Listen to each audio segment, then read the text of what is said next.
આજે અત્યારે જ માનનીય મુકુલ વાસનિકજીએ પીસીમાં જે ક્લિયરિટી કરી દીધી છે કે સૌ એક થઈને લડીશું, ન માત્ર દિલ્હીમાં કે ન અહીંયા ગુજરાતમાં પણ તમામ કોંગ્રેસના જ્યાં ઉમેદવારો હશે ત્યાં આમ આદમી પાર્ટી અને જે આમ આદમી પાર્ટીના ઉમેદવારો હશે ત્યાં કોંગ્રેસના કાર્યકર્તાઓ પણ દિલ લગાડીને ઇન્ડિયા ગઠબંધનનો ધર્મ નિભાવીને મહેનત કરશે.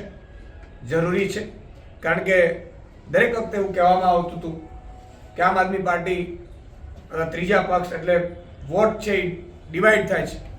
તો હવે આપણે સૌએ એ વાત માનીને આ ચૂંટણીમાં દિલ લગાડીને ઇન્ડિયા ગઠબંધનનો ધર્મ નિભાવી અને મને પૂરો વિશ્વાસ છે બધા કામે લાગશે.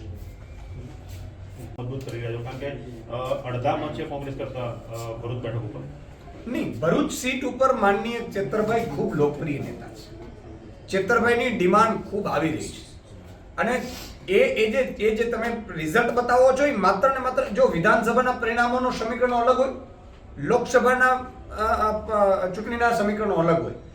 જે 5 સીટ ઉપર માન લો કેટલાક કેન્ડિડેટ નબળા હોય એના કારણે એ થયું હોય તો એનાથી કંઈ આ લોકસભામાં ફરક નહીં પડે. તમે જોજો 7 વિધાનસભામાં ખૂબ સારા રિઝલ્ટ ભરૂચ સીટ ઉપર અમને જોવા મળશે.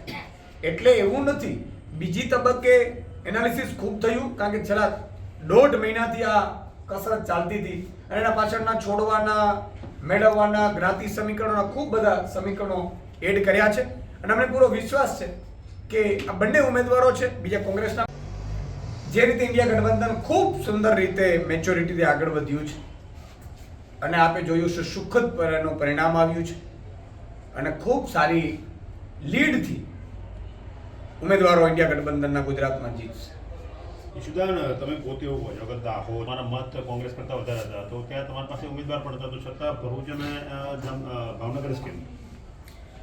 મેં પહેલાં પણ કહ્યું કે જે રીતે આ ઇન્ડિયા ગઠબંધનમાં આમ આદમી પાર્ટીએ ખૂબ મોટું મન રાખ્યું છે. અમે અમારી ગોવાની સીટ જે ખરેખર અમારા ત્યાંના ધારાસભ્ય મજબૂત છે એમના માટે, અમારી ચંદીગઢની સીટ કે ખરેખર ચંદીગઢમાં પણ આમ આદમી પાર્ટી જીતી શકે એવી સ્થિતિમાં, એમાં પણ અમે કોમ્પ્રોમાઇઝ કર્યું છે. કોમ્પ્રોમાઇઝનો અર્થ શું થયો? દેશ બચાવવા માટે. અમારે આજે 1, 2, 4, 3 સાંસદો કોઈના વધશે કે ઘટશે એનાથી કોઈ ઇમ્પોર્ટન્ટ નથી. ઇમ્પોર્ટન્ટ એ છે કે કોણ મજબૂતાઈથી લડી અને આ દેશને આપણે લોકતંત્રમાં બચાવી શકીએ. આજે બધી પાર્ટીઓ ખરેખર ઇન્ડિયા ગઠબંધનમાં જો એ કરે તો આ 370 ની વાત કરે છે ને, એ 170 ની પણ વાત કરતા અટકી જાય. પણ માનનીય નીતિશ કુમારની કેટલીક મજબૂરીઓ હશે, મહારાષ્ટ્રમાં કેટલીક મજબૂરીઓ હશે, બીજા પાર્ટીમાં કેટલીક મજબૂરીઓ હશે, પણ અરવિંદ કેજરીવાલજી એક એવા નેતા છે કે જેમણે તમામ નેતાઓ ઈડીના ખોટા કેસમાં ફસાવીને જેલમાં નાખી દીધા, છતાં અડીખમ રીતે અને ઇન્ડિયા ગઠબંધનમાં અમને પણ શીર્ષ નેતૃત્વએ સૂચના આપી હતી કે આ દેશ બચાવવાની લડાઈ છે. એક કાર્યકર્તાઓને પણ મારી વિનંતી છે, એમણે અરવિંદજી ત્યારે પણ કહ્યું હતું, આજે હું પણ કહું છું ગુજરાતના કાર્યકર્તાઓને કે આપણો જે પણ નિર્ણય એ નિર્ણય શિરોમાન્ય છે, ખૂબ મજબૂતાઈથી લડીશું. સીધો સવાલ છે કે જ્યાં તમારો મત વધારે છે ત્યાં તમે